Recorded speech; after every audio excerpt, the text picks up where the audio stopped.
اب دیکھو مولانا،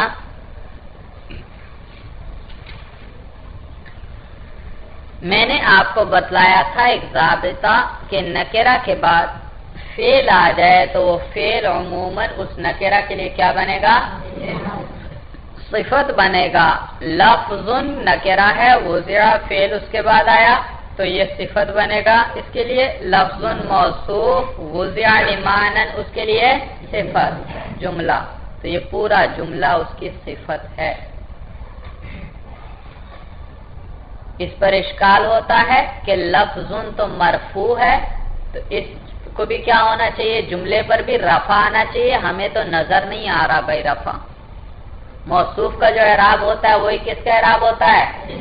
صفت کا بھائی، تو لہذا یہ جملہ بھی مرفوع ہونا چاہیے، ہمیں تو رفع نظر نہیں آ رہا۔ بھائی یاد رکھو جملہ مبنیات میں سے ہے، کس میں سے ہے؟ مبنی، اور مبنی کا اعراب محلن ہوا کرتا ہے۔ میں کہتا ہوں جاءنی ھذا، تو ھذا کیا ہے؟ فاعل ہے، اور فاعل کیا ہوتا ہے؟ مرفوع، لیکن یہ چونکہ مبنی ہے اور مبنی تو پر تو اعراب ظاہر نہیں ہوتا تو وہ محلن مرفوع ہوتا ہے۔ اب کہیں گے ھذا کیا ہے؟ مرفوع محلن، اور جاء ھذا، رأیت ھذا، مررت بھذا، تینوں حالتوں میں یکساں ہے مولانا۔ سمجھ میں آئی بات بھائی؟ تینوں حالتوں میں یکساں ہے، تو یہ جملہ بھی مبنی ہے، اور تو یہ پورا جملہ محلن کیا ہے؟ مرفوع ہے، کیونکہ اس کا موصوف کیا ہے؟ مرفوع۔ یہ بات سب کو سمجھ میں آ گئی؟ اس کے بعد یاد رکھو ایک اور نحوی ضابطہ ترکیب کے لیے جو بڑا ضروری ہے، آپ نے جملے کو صفت بنایا، پورے جملے کو کیا بنایا؟ صفت۔ یاد رکھو جملہ مستقل ہے، یعنی اپنا پورا معنی ادا کرتا ہے۔ جملہ کہتے ہی اس کو ہے جو کیا کرے؟ جو کیا کر رہا ہے؟ معنی کو اپنے ادا کر رہا ہو بھائی۔ ایک چیز کا حکم لگایا جائے دوسری چیز پر بھائی، تو جملہ مستقل ہوتا ہے، اور آپ اس جملے کو کیا بنانا چاہتے ہیں؟ صفت بنانا چاہتے ہیں، معلوم ہو موصوف کے ساتھ جوڑ رہے ہیں، اس کو کیا کر رہے ہیں؟ اسی طرح کبھی جملے کو خبر بناتے ہیں تو معلوم ہوا اس جملے کو آپ کس سے جوڑنا چاہتے ہیں؟ مبتدا کے۔ اسی طرح کبھی جملے کو حال بناتے ہیں، معلوم ہوا اس جملے کو آپ کس سے جوڑ رہے ہیں؟ ذوالحال سے۔ اسی طرح کبھی جملے کو صلہ بناتے ہیں، معلوم ہوا آپ جملے کو کس سے جوڑ رہے ہیں؟ موصول کے ساتھ۔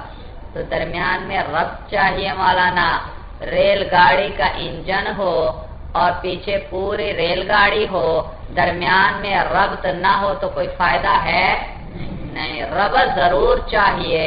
تو یہاں بھی جملہ مستقل ہے، اس کو کسی سے جوڑنے کی حاجت نہیں، لیکن آپ تو اس کو جوڑ رہے ہیں، جب جوڑ رہے ہیں تو درمیان میں ربط دے دو، درمیان میں کیا دے دو؟ ربط۔ اور تو کوئی ایسی چیز جملے میں رکھ دو جس سے اس ماقبل سے ساتھ یہ جڑ جائے، تو وہ چیز جس کی وجہ سے جملہ ماقبل سے جڑے گا وہ عائد کہلاتی ہے۔ کیا کہلاتی ہے؟ عائد۔ بھائی وہ ریل کا وہ جو ڈبوں کے درمیان کیا ہوگا ہمارا نا؟ انجن اور باقی ریل میں وہ زنجیر وغیرہ جو بھی چیز ہے جس کے ساتھ باندھا گیا ہے وہ کیا ہے؟ گویا کہ عائد ہے۔ سمجھ میں آئی بات ہے؟ تو اسی طرح جملے کو آپ جب جوڑیں گے تو وہ چیز جو آپ نے جملے میں رکھی جس کی وجہ سے جملہ کس سے جڑ گیا؟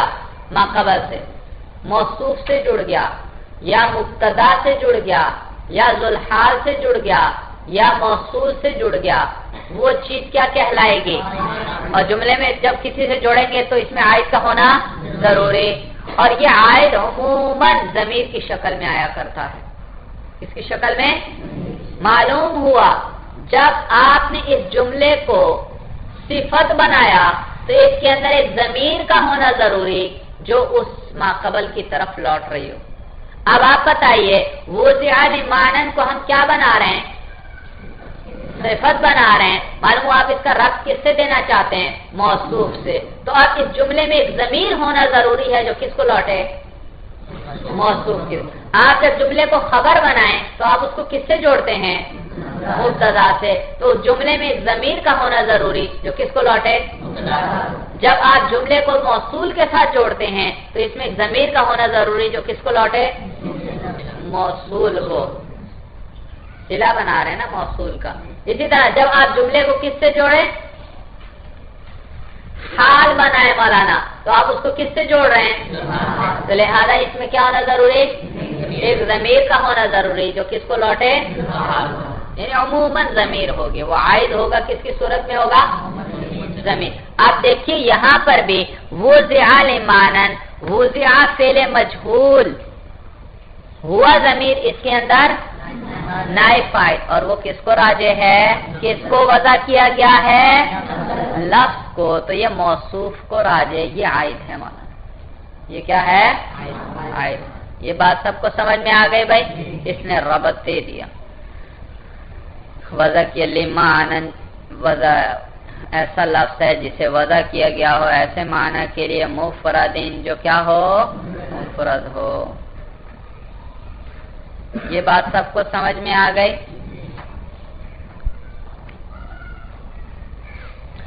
تو میں نے بتایا تھا الکلمہ کے اندر الف لام جنسی ہے مولانا، کیونکہ تعریف کس کی ہو رہی ہے؟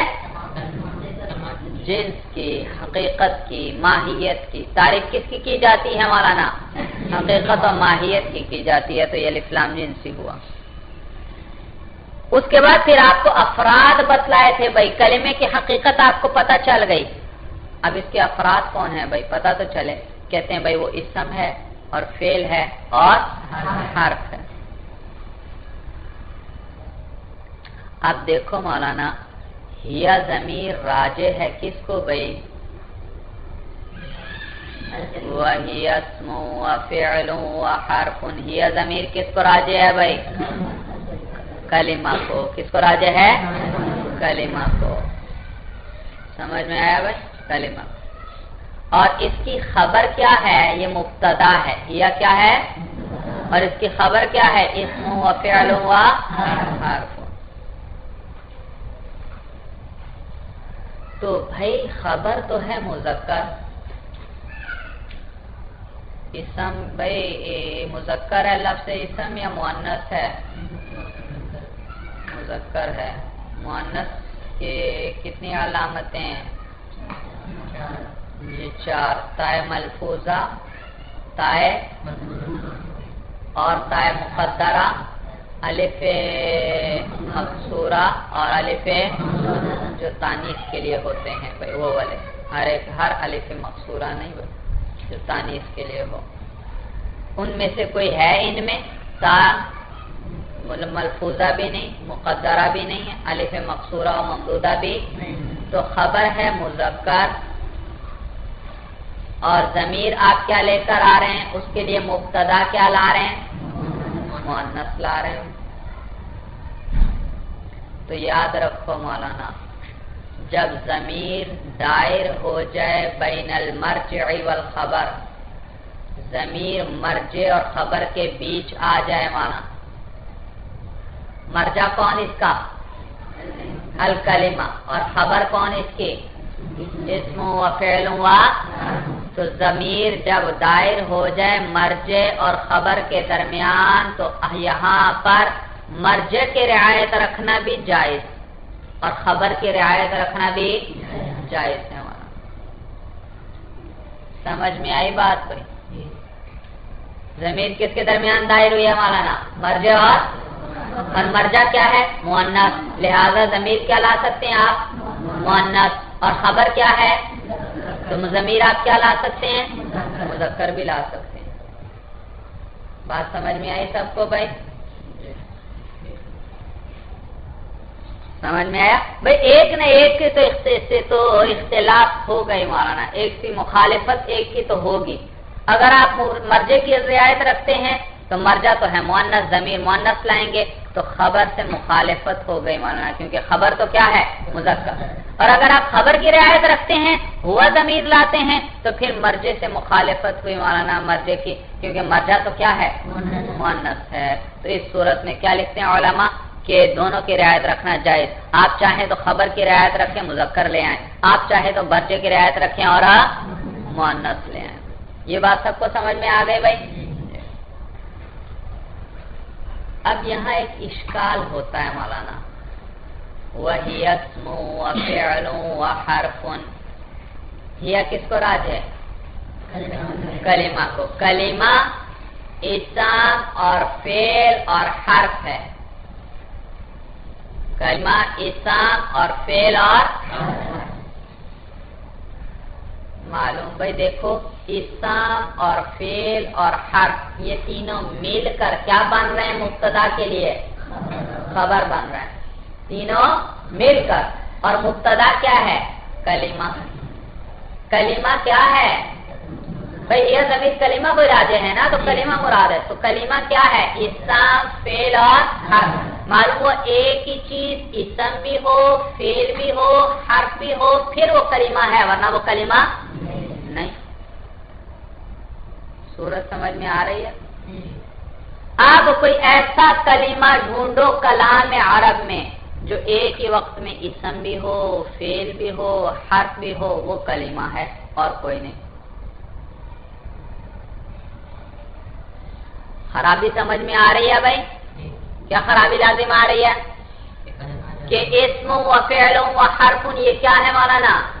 یہ کی خبر معطوف علیہ ہیں، تو یہ مل کر کیا بن رہے ہیں؟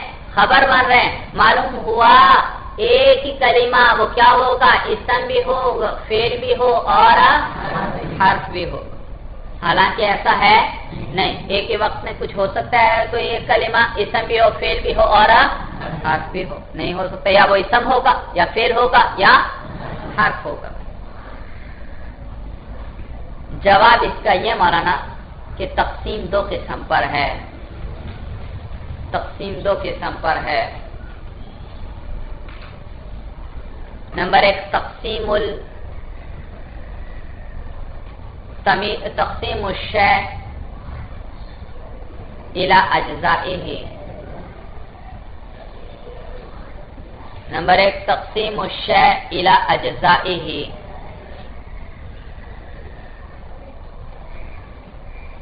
اور نمبر دو تقسیم الشیء الى افراده، تقسیم الشیء الى افراده۔ لکھ لیا بھائی؟ اب بات کو سمجھ لیں بھائی، دیکھو بھائی کبھی شے کی تقسیم کرتے ہیں اس کے اجزاء کی طرف، کبھی افراد کی طرف تقسیم کرتے ہیں۔ مثلا میں کہتا ہوں بھائی چائے، چائے کس چیز کا نام ہے بھائی؟ دودھ ہو پتی ہو چینی ہو اور پانی ہو، چار چیزیں ہیں، تو یوں کہیں گے چائے دودھ اور چینی اور پتی اور پانی ہے، پانی کا نام ہے، سمجھ میں آیا؟ یہ تقسیم الشیء الی اجزائی ہی ہے، یہ سارے چیزیں چائے کے کیا ہیں؟ اجزاء ہیں، کیا ہیں؟ تو یہ تقسیم شے کی افراد کی طرف ہوئی یا اجزاء کی طرف؟ اجزاء کی طرف۔ اور یاد رکھو جب شے کی تقسیم اجزاء کی طرف ہو تو عطف مقدم ہوتا ہے حکم پر یا حمل پر۔ جب شے کی تقسیم کس کی طرف ہو؟ اجزاء کی طرف، جب شے کی تقسیم اجزاء کی طرف ہو تو عطف مقدم ہوتا ہے حکم پر، حکم و حمل پر۔ حکم و حمل ایک معنی حکم پر یا حمل پر۔ کیا لکھا آپ نے مولانا؟ تب تک تقسیم ہو شے کی اس کے اجزاء کی طرف تو کیا مقدم ہے؟ عطف مقدم ہے کس پر؟ حکم پر یا حمل پر۔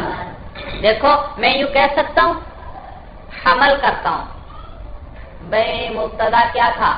چائے، اور خبر کیا تھی مولانا؟ دودھ اور چینی اور پتی اور پانی ہے. تو یہ چائے کی تقسیم کس کی طرف ہو رہی ہے؟ اجزاء کی طرف. اور جب اجزاء کی طرف تقسیم ہو تو کیا مقدم ہوتا ہے؟ عطف. تو پہلے میں ان سب کا عطف ایک دوسرے پر کروں گا مولانا، کیا سب کو ملا لوں گا، ان ساروں کا مجموعہ. اب اس کا حمل کس پہ کر دوں گا؟ مبتدا پر. یہ سارے کیا ہیں؟ چائے ہیں. یہ سارے کیا ہیں؟ تو کیا مقدم ہوا؟ عطف پہلے کیا یا حمل پہلے کیا؟ عطف پہلے کیا. آپ ذرا حمل پہلے کر کے دکھائیں. ایک کو اٹھا کر، صرف عطف ابھی نہیں کیا، ایک کو اٹھا کر حمل کرو. چائے دودھ ہے، یہ بات ٹھیک ہے؟ اچھا. چائے پتی ہے، نہیں ٹھیک. چائے چینی ہے، چائے پانی ہے. تو عطف سے پہلے آپ کیا کرنا چاہتے ہیں؟ حمل. تو پھر پہلے حمل جائز نہیں ہے. سمجھ میں آیا؟ پھر کلام صحیح نہیں. تو جب شے کی تقسیم ہو اس کے اجزاء کی طرف تو پہلے کیا ہوتا ہے؟ عطف. پھر اس کے بعد کیا ہوتا ہے؟ حمل ہوتا ہے. ساروں کو ملایا، مجموعہ بنایا اور اس کا حمل اس پر کر دیا. تو چاہے انہی کا مجموعہ ہے. کلام صحیح رہا. اور یاد رکھو جب شے کی تقسیم اس کے افراد کی طرف ہو تو پھر حمل مقدم ہوتا ہے کس پر؟ عطف پر. اور جب شے کی تقسیم اس کے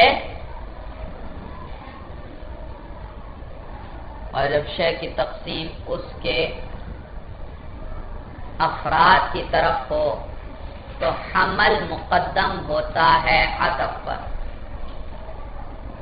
تو حمل مقدم ہوتا ہے عطف پر. سمجھ میں آیا؟ اور یہاں مولانا وہی اسم و فعل و حرف، یہاں کیا ہے؟ کلمے کی تقسیم کس کی طرف ہو رہی ہے؟ کلمے کی تقسیم ہو رہی ہے افراد کی طرف. اسم بھی کس کا فرد ہے؟ کلمے کا. فعل بھی کس کا فرد ہے؟ حرف بھی کس کا فرد ہے؟ کلمے کا. تو افراد کی طرف ہے. یہ معنی نہیں ہے کہ اسم فعل حرف تینوں ملیں گے تو پھر کیا کہلائیں گے؟ تینوں مل کر کلمہ کہلاتے ہیں یا ان میں سے ہر ایک کلمہ کہلاتا ہے؟ ہر ایک کلمہ کہلاتا ہے. معلوم ہوا یہ اجزاء کی طرف تقسیم بلکہ افراد و جزیات کی طرف تقسیم ہے. آپ خود حمل کر کے دیکھیں، آپ کو پتہ چل جائے گا. اس میں آپ نے حمل کیا تھا چائے چینی ہے، حمل صحیح بنتا تھا؟ نہیں بنتا. لیکن یہاں یوں کو کلمہ اسم ہے، بنتا ہے نہیں بنتا؟ کلمہ فعل ہے، کلمہ حرف ہے. تو یہاں پر کیا مقدم معلوم ہوا؟ یہ کس کی تقسیم ہو رہی ہے؟ کلمے کی تقسیم کس کی طرف؟ اپنے افراد کی طرف. لہذا اب کیا مقدم ہے؟